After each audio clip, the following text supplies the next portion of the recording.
This is the Republican Party of Nassau County. Our mission is to remain as the dominant party in Nassau County as we work to elect conservative leaders to public office. I am Mitchell Wilson, a precinct committeeman, and I will be the host for this video. Today we have Justin Taylor, the Republican Executive Committee Chairman and a Nassau County Board Commissioner. We will be discussing current politics and government. Thank you for your time today and the participation in this video. Can you go ahead and tell us a little bit about yourself? Yeah, Mitch, absolutely. And thank you for having me, for doing this. And thank you, of course, for watching. Well, I have the privilege of serving in a few different roles, actually. I am a Nassau County Commissioner, as you mentioned, and I was elected in 2016 after much deliberation and consideration of wanting to actually run for public office and get into public service. But in addition to that, I also serve currently as the chairman of the Nassau County Republican Party, where again I was elected at the end of 2016 to serve a 2-year term. It's been a great experience, of course, and it's one that I look to continue to do. I'm excited about continuing to do that. We've had some great successes in Republican politics in Nassau County and really in the state of Florida, and I'm excited to see a lot of that through. How did you initially get into politics? It's actually an interesting story, I think, but it really goes back to my childhood and my upbringing. My mom was a single parent. She was an alcoholic. I never knew my father, and when I was we moved around a lot. We found ourselves homeless. And we didn't have really a strong or good support system. When I was 13, my mom passed away. She had a brain aneurysm and died. I immediately became ward of the state and went into foster care and lived in a group foster home. As time went on, you start to develop as a young person, as a young man, and you start to have these views and these thoughts on your future or where you are in life, and in some ways, in a lot of the people I was around and I knew, they had a different mindset on how they got in that position, how they ended up in foster care, how they ended up down their luck, and they were some people tend to look for that support through a government, through a church, through something. As I got older, I realized that in order to be successful, you've got to accept that personal responsibility. You can't rely on the government to do things for you. There were programs in place that my mom took advantage of.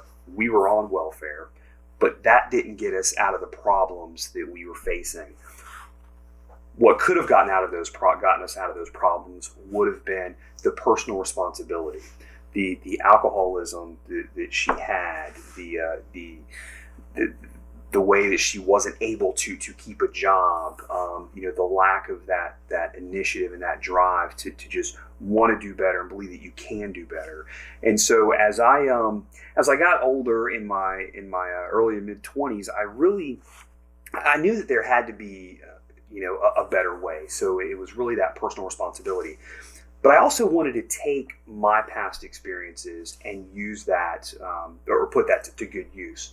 So I co-founded a group called Florida Youth Shine, which was a statewide advocacy group. It was made up of former foster youth throughout the state. And what we did is we went to Tallahassee every year and we advocated for various changes to the law that would, in turn, hopefully change the system that ultimately raised us. It's a very much flawed system. But my first time going to Tallahassee was one of those incredible experiences. You're in your mid-20s and you walk into the Capitol and you're meeting with legislators, and you actually saw that legislator, that politician, that public servant who cared and wanted to take the time to speak with you and try to help. And I'll give you an example of what I mean by somebody who really wanted to help. during this time, a lot of it was really just relationship building, and we were kind of new going to the Capitol, and we were going around trying to develop that relationship with the legislators. And the Speaker of the House at the time was Marco Rubio, and we were told, "You've got 5 minutes." There are 12 of us, and we were told, "You've got 5 minutes. We're going to have 3 people talk. One's going to give the thank you for meeting with us. It's going to be our initiatives and our topics. And the third one's going to be thank you for meeting with us, and then you leave." The problem is we got that far, and he was so intrigued by what we were trying to do and what we were trying to accomplish that our 5-minute meeting turned into a 45-minute meeting. This is the Speaker of the House who had other things on his agenda and was able to get his aide to rearrange some meetings to sit and talk with us. And I remember at that time thinking, public servants they're incredible people. I mean, they have so much good that they can give, if their heart's in it. And I knew at that moment that I wanted to get in to that line, not knowing at the time exactly what it would be. But then, of course, when I came back home, started wanting to get involved and look into different things, and so I became I was president of the Nassau County Young Republicans. Went on to become the corresponding secretary for the Republican Executive Committee, and then the vice chair of the Republican Executive Committee, and then, of course, in 2016 was elected chairman of the Republican Executive Committee. Wow, that's quite the journey. What was the question again? Did I know? No, it was how did you get into politics, and I mean, that's pretty fascinating, to say the least. I know you casually had no idea that was the background there. Mm-hmm. So tell me, how did you become a conservative? For me, and it's interesting because I never had, as I mentioned, that really a support system or that family that said you're going to be a Republican or you're going to be a Democrat. For me, it was really just all about the personal responsibility. As conservatives, we believe in accepting that personal responsibility. The government it's not their responsibility to come in and solve your problems, unlike, of course, the Republican opposition. So for me, it was really always just focusing on that personal responsibility, owning up to our own actions, working hard. If you work hard, you can achieve that success, whatever your success may be. So for me, it was really just kind of, focusing in on that ownership of one's self and just that personal responsibility. What is liberalism?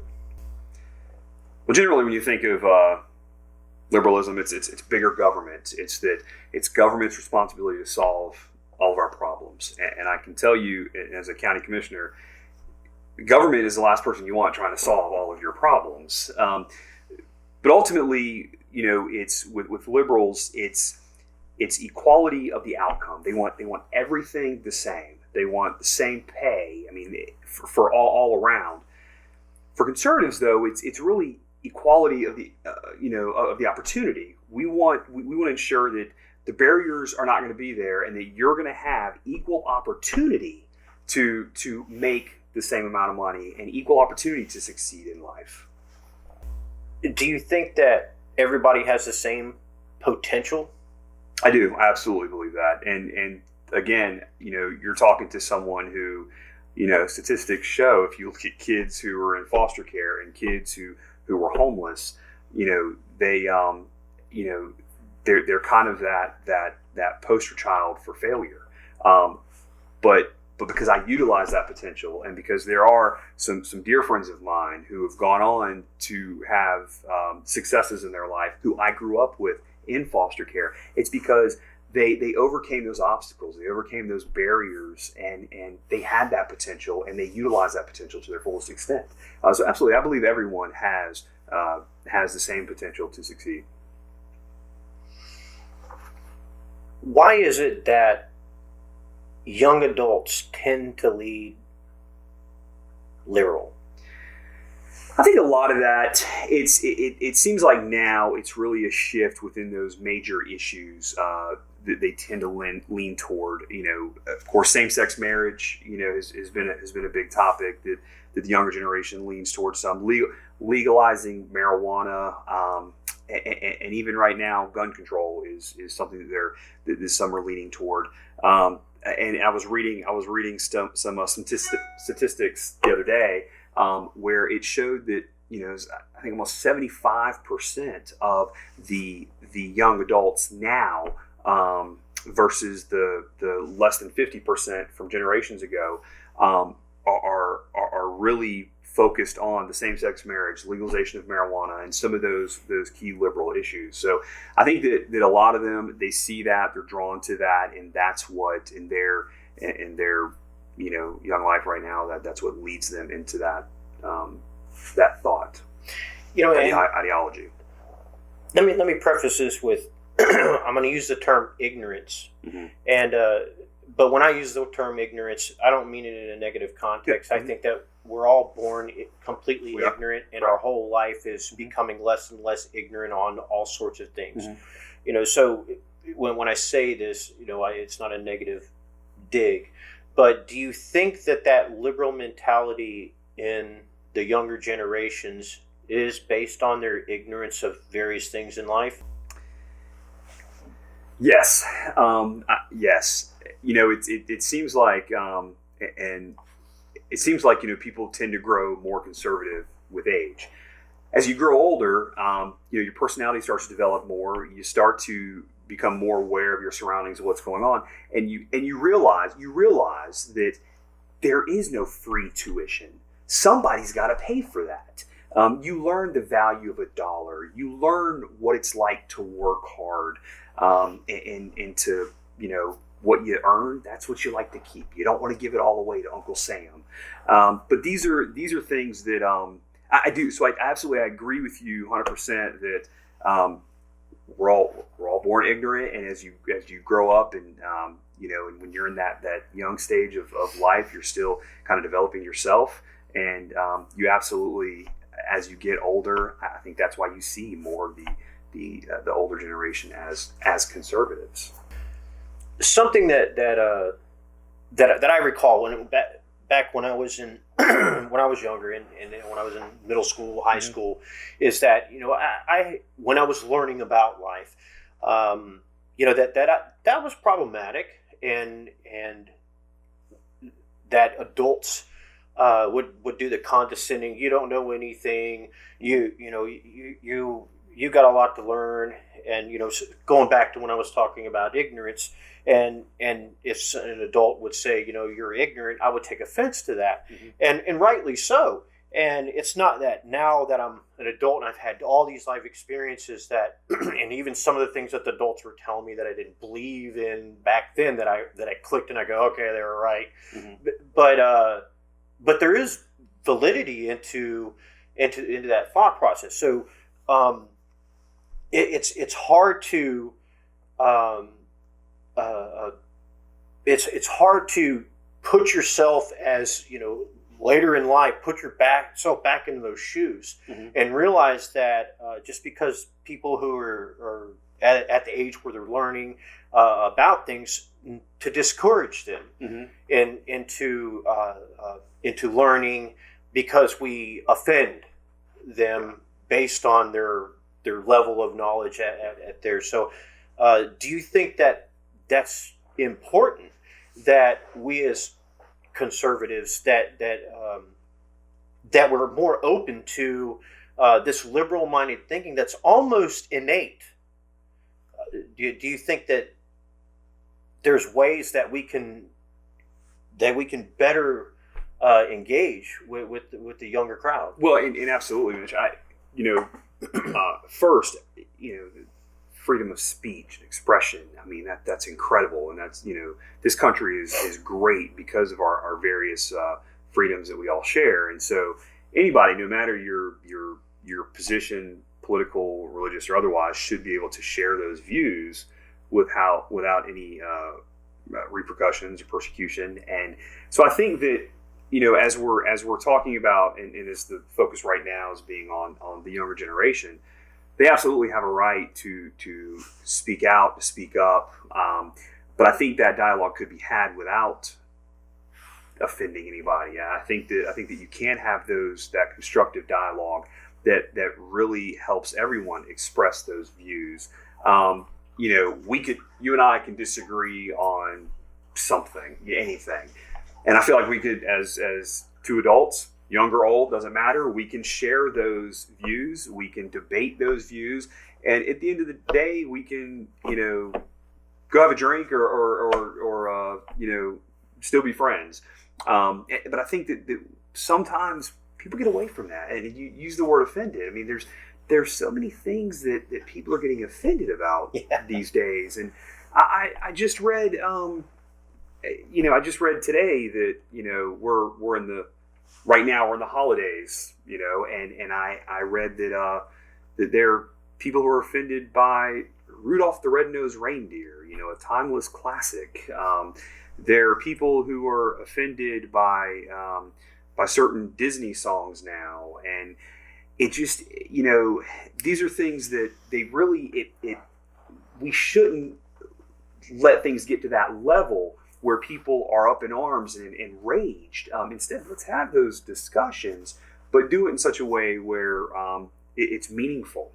Do you think that maybe that's an evolution of I say us, but I mean adults, whether liberal or conservative, of us offending younger people, and instead of saying, "Hey, it's okay to be offended," and in some circumstances, it's okay to offend, and we're missing that, passing that on that aspect onto them, and we've offended them, and so they learn an offended life, and they turn into this life of everything is based on my emotion behind offenses that are on me or on other people, and that overrides logic or facts going forward. Do you think that possibly that might be the root? I think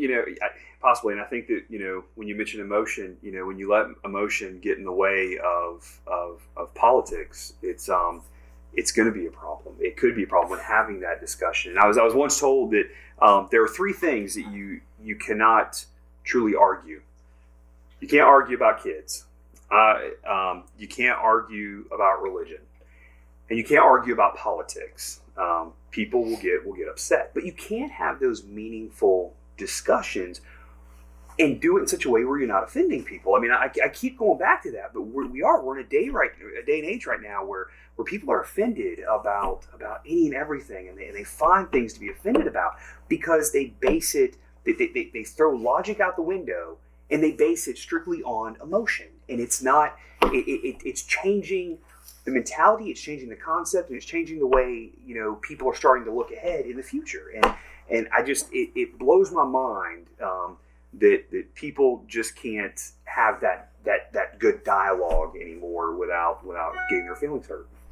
When you're at work, and the typical job site, whether it's an office environment or building in a house or whatever, it's so easy to talk about sports politics.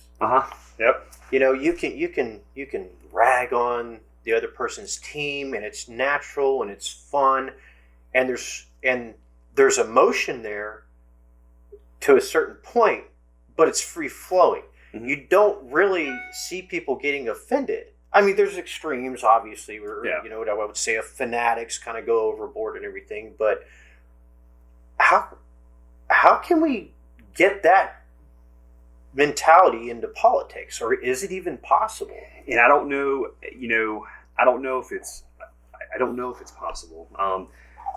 I get ragged all the time. I'm a big Jacksonville Jaguar fan, and so I'm used to the discussions around the office or just in general about how about that football team. But you take it, you laugh with it. It's good humor. It's cutting up. It's fun.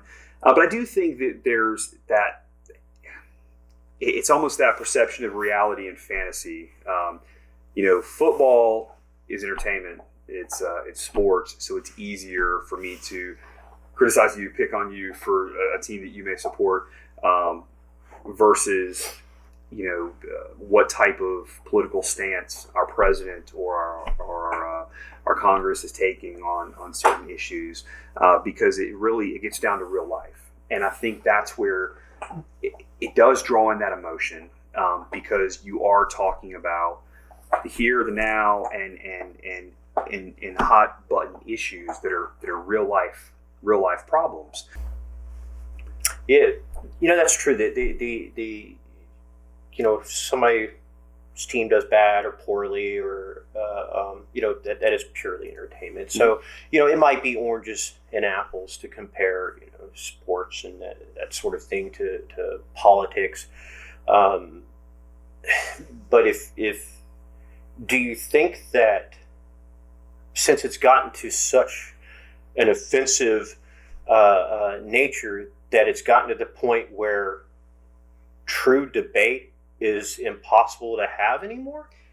It seems that way, and that's that's a even greater concern, because when we're discussing these real life issues that brings out the emotion in people, you've got to have those debates. You have to find ways to really come together if you want to solve these problems and solve these real life debates. And it concerns me, though, with, again, the political climate this day and age, and it's okay to be a Republican and to have those views. It's equally okay to be a Democrat and have those views. I mean, I agree with you, but I also understand, and I think we all need to understand, that if we really want to solve issues, whatever those issues may be, you've got to come together and have those meaningful conversations and not continue to get offended when you bring emotion into it. Are our schools and universities getting in the way of young adults choosing their political opinions? Well, that was an interesting topic.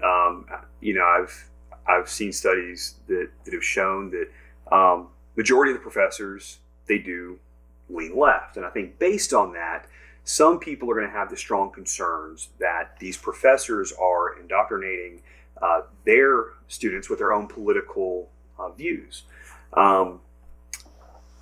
There have been, and you can find videos on Facebook or news articles, but there have been cases where you see teachers, liberal teachers, in debates with a conservative student, and so I do believe, I think it's safe to say this does happen. Just it may not be to the extent, because it's really hard to say, but it may not be to the extent as what some may believe. But we also have to remember that when a student goes off to college, they're exposed to a whole new world.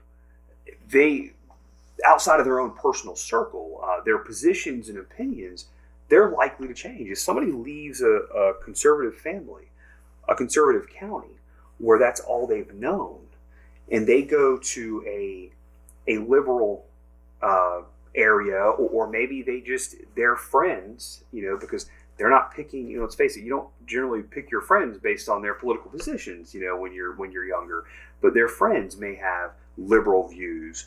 It really kind of opens their mind to that, we hope, constructive dialogue and constructive conversation.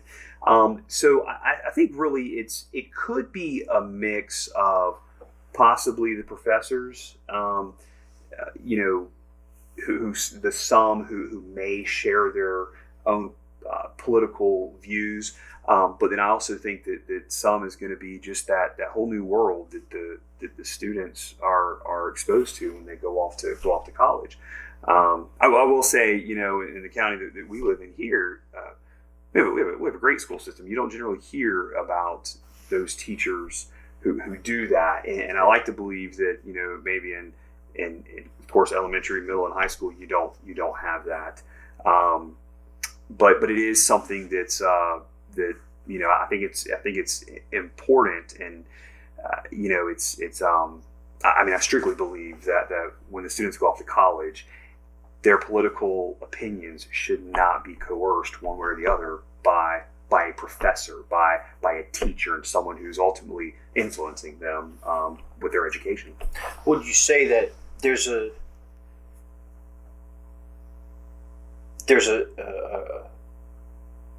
larger percentage of a liberal influence across the board as opposed to a conservative influence?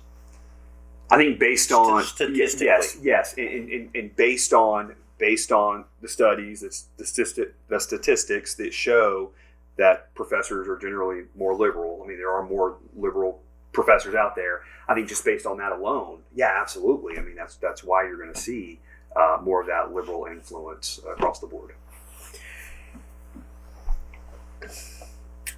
What is the most important branch of the three branches of government? I think it's an obvious one. It's the judicial branch, the ones who interprets the laws. It's funny. I give every year for a local school. I give a third grade kind of a government field trip, and I bring them out to our commission chambers, and they meet with various local leaders and state leaders, but the topic really is the three branches of government, and it never ceases to amaze me how much these 8 and 9-year-olds know already about it. And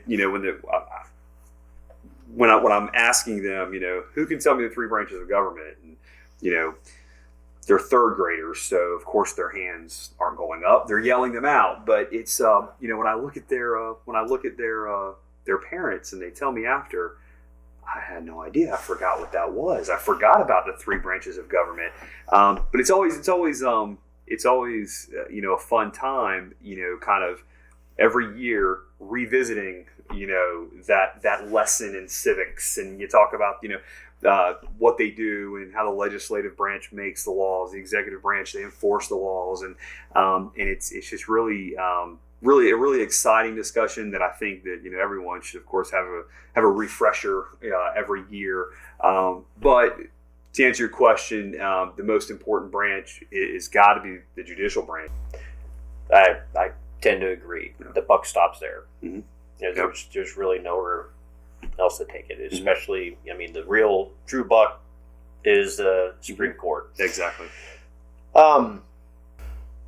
What are ways to engage in political discussions with people of opposing political opinions? I think there's always constructive ways to engage in political dialogue. We'll use an example of your workplace, and it's 5 o'clock. You're walking out to the car, and you see a bumper sticker on a coworker's vehicle that is the opposition of who you support. A simple, hey, tell me why you support that candidate. Tell me, their stance on, taxes, or their stance on, whatever the issue is, legalization of marijuana, or their stance on gun control, or whatever kind of a key topic is for that particular race. What we see some is, and using an example of just this last election cycle in our U.S. Senate race, where you had our Governor Rick Scott running against a decades-long politician, U.S. Senator Bill Nelson, and we had a couple of staunch Republicans, some really good volunteers who were always there for the party, on a street corner holding a big Rick Scott for U.S. Senate sign. And while they're there, they see a car pull in, and they're getting an evil look from the person driving, and the driver pulled into the store where they were right there on the corner. With the car into the store, got out, came over, started pointing and yelling and saying all kind of nasty things about Governor Scott, his candidacy for U.S. Senate, and then in turn also saying negative things about the good volunteers who are just voicing their freedom of expression and freedom of speech to support this candidate. And that is the wrong way to engage in those types of discussions. If the lady wanted to pull over and come over and say, "Tell me, why do you support Rick Scott for U.S. Senate?" and that person give their response, and then this person say, "Well, this is why I don't support him," you have a better chance of maybe changing somebody's views or having that good constructive dialogue, instead of you get everybody's blood pressure going and people worked up, and ultimately, I mean, you see it all the time. Fights break out and you have some crazy situations arise from things like this. So there are ways to engage in that type of discussion, but it's you just got to come up with really the strategy on really how to do it. I think that the key is kind of going to the whole football team type of analogy of you've got a Team A's bumper sticker on your car, and so that why are you a fan? Well, that we don't do that because that is a different type of a scenario. But to engage of if somebody's showing their colors, by displaying a bumper sticker or showing their colors through speech by saying something, a remark or something, let me know if you agree, but I think those are great opportunities to, instead of say, why do you support this person or this ideology or this policy or whatever, to maybe say, convince me. Because and the only reason why I say that is I think that it's easier to get somebody talking positively about their beliefs than to almost force negativity on their beliefs. And you're right though. I think that is probably a better way. The person's representing their candidate through a sticker or sign or whatever it is, and it is that's actually a softer way of of saying, okay, convince me to support your candidate, as opposed to why do you support them? And so going back on what I just said, using that example, I mean, you're right. I think that is a much better way of kind of initiating that talk and that dialogue, because you've got to be a little more open. You got to be a little softer, I think, when handling this. And of course, yeah, you're right. I mean, I have a Jaguar license plate frame on my car, and I don't think I've had anybody ever say, "Why do you support why do you like the Jaguars?" But you do when you have a candidate sticker on that. I mean, you get some of that. You generally, I think that in the Republican primaries, we tend to get more of that, because when you're going to a Republican meeting or whatever the cause is, it's you have two different or three or multiple Republican candidates, and so your fellow Republican friends want to know, why do you support this person? But you're right. I think that the better way to have that dialogue is ask them to sell you on it. Sell me on this person. That's a good segue into the next question. What are some mistakes made by Republicans in campaigns? And I'm specifically talking about primaries. Yeah. So my biggest concern is how divisive Republicans become during the primary. It's okay to share those opposing views, but while also understanding that even the Republican candidate who wins, their views will be more in line with yourself versus the Democrat opposition in the general election.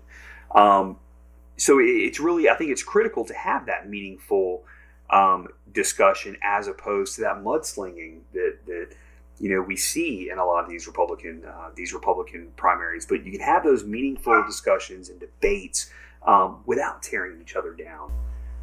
Do you think that it has an impact? Not necessarily here locally, because we do seem to be so dominantly Republican, but do you think that the negative campaigns in the primaries has an adverse effect on the generals? I think so. When you look in the state of Florida, and you've got razor thin margins in the general elections, you have to wonder how many people did not vote for the Republican candidate because in the primary they supported another Republican candidate. And it's, again, it when you continue to fight each other, it makes it that much harder to come together the day after that primary election. And we've got to have that unity. We've got to have that trust in our party, the trust in the Republican candidate, in order to overcome that hurdle in the general election and win over the Democrats.